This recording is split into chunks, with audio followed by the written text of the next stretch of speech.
आपसे ये गुजारिश है, फ्रांस से सफारती ताल्लुकात खत्म किए जाएं। अच्छा, सफीर को मुल्क बदर किया जाए। इस पे बहुत सारी बातें हैं कि हम नहीं कर सकते। फ्रांस को अगर निकाला, जर्मनी साथ जाएगा, यूरोपियन यूनियन हो जाएगी, एनजीओ आ जाएंगी, इंसानी हकूक़ के चैंपियंस आ जाएंगे।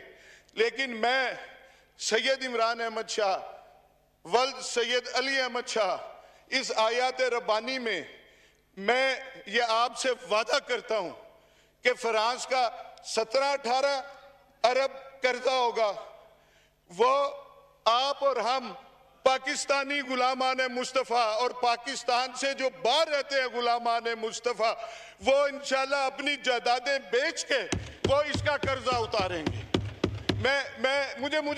मुझे इसके बाद पूरे टेन्योर में टाइम ना दीजिएगा, पूरे टेन्योर में मुझे टाइम ना दीजिएगा।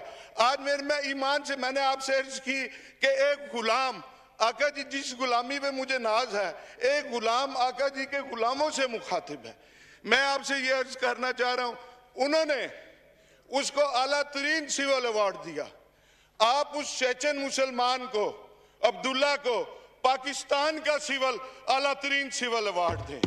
आप उसके जवाब में आप गाजी फैसल को सरदारती ऑर्डिनेंस के जरिए फौरी तौर पे उसको रहा करें। कुछ तो करें। कितने महीने हो गए आपने एक दिन में एक सियासी पार्टी को आपने बैन कर दिया, लेकिन इस पे आप कुछ नहीं कर सके।